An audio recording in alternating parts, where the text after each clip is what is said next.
They call it the Lenovo ThinkPad P1 Gen 6, and in this video, let's unbox it. I'm very excited to look at one of these. I have a number of videos really geared towards 3D modeling and architecture, but not a lot of straight dedicated reviews of some of the laptops that I've always recommended because I know they're great. And so it's really awesome to be able to get my hands on one that I've yet to review, but have recommended ad nauseum because of the performance and build quality, and that's the P1. And so this is a big moment for me because I've been waiting to see this for quite a while. I love the ThinkPad design. I love the carbon fiber top cover. It's just a beautiful laptop. And to be able to get it in the studio, test the performance, and get a full hands-on review is something special for me. Now this is the i7-13700H with the RTX 4080. Now this is not a workstation GPU, so I'm really curious how it's gonna handle those crucial programs such as SolidWorks. It should be able to keep up, especially that it's the 4080, but I may lean you towards an A series GPU like the RTX A3000, A5000, etc. Save an extra 6% on a Lenovo Legion laptop by heading down in the description below, clicking the link and using the discount code BENKAISER6. That will give you an extra 6% off even sale prices of a Lenovo Legion or Legion Lock laptop, and it's good till the end of the year. So head down in the description below, click the link, and use the code BENKAISER6. Save yourself some extra money. Don't even have to wait for the Black Friday deals. Now let's take a quick look at the charger block. We have a 230 watt charger block. There will be your full package if you're looking to take this on the go, which I hope you would. Otherwise, you should buy a desktop PC for ultimate performance for 3D modeling. But at the same time, laptops are such a great bang for buck when it comes to getting the performance and usability that you need. So that's why I'm such a huge fan of laptops for 3D modeling. Now let's go ahead and check out the, whoa. I didn't even notice how light that was when I first picked it up. This thing totes an RTX 4080 and it is fairly light and quite thin. My word.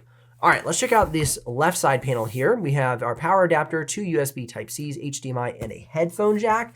And on the right side panel, we have an SD card reader, 2 USB Type-As, and a Kensington lock. Anything along the back panel? No.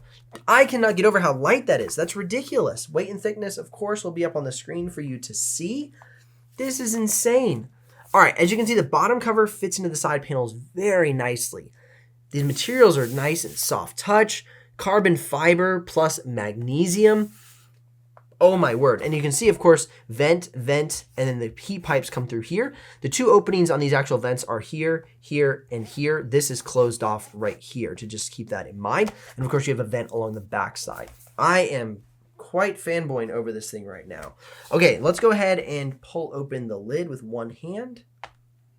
Opens and closes easily. You can see right at the end there, it kind of pops up a little bit. Not a huge deal, but definitely something to keep in mind. What's nice is it doesn't bounce. It like immediately stops. So it's not a crazy bouncy screen. Let's go ahead and check out the screen flex. Tiny bit of screen flex, nothing crazy. That looks great. Oh my word.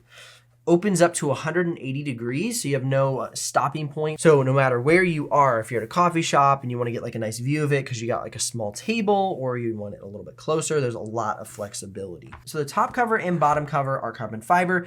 The keyboard deck is that magnesium material. It is beautiful. This is a great looking laptop. Of course, you have a webcam on the top bezel with a manual cutoff switch. Here's a sample so you can see what it looks and sounds like. This is the webcam on the Lenovo ThinkPad P1 Gen 6 and a little sample of the audio for you as well. All right, we went ahead and got signed in. Let's go ahead and test out this trackpad. Oh my word. That feels amazing. Quiet, smooth, no rattle. Wow, that trackpad is fantastic. Now we have these upper click buttons as well. Those feel very nice under my fingers. We have the center click to go ahead and rotate around objects in 3D modeling softwares or architecture. But that trackpad is unbelievable. I don't know if you can even hear that. Oh, that feels so smooth under my fingers. There's so many trackpads I've used that I just don't like using. They're janky. This is so smooth. Okay, we have full-size arrow keys. I love what they did here. They went ahead and tucked the arrow keys down right next to the page up and page down key, so they kept the full-size shift key. Super stoked about that. Love the full-size shift key. But we just have a consolidated keyboard, no numpad. I'm fine with that personally. I don't like the numpad life. And then I'm hoping these are upward-facing speakers. Oh yeah, and we got upward facing speakers, have the classic Ryan Dungey video going here that you see in all my videos. So we have those upward facing speakers and they sound really nice. I'll give you a full audio sample during the full review of this laptop, but wanted to let you know that those are in fact upward facing speakers. Keep in mind, the great is the whole length of this keyboard. However, the speakers are just right here. I think it's weird when they do that. Why not just make the speakers small like here or here?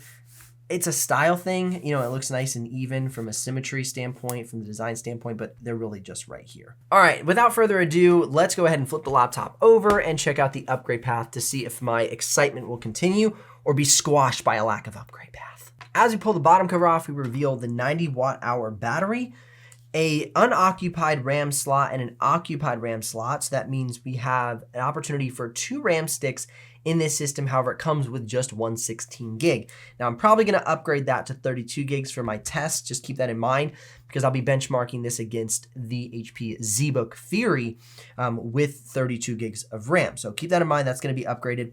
We have an SSD here. There's only one available on the system, so you can either swap that or leave it with the drive it comes with. So not a huge upgrade path, but definitely have the access to the RAM, which is the most important part to me personally.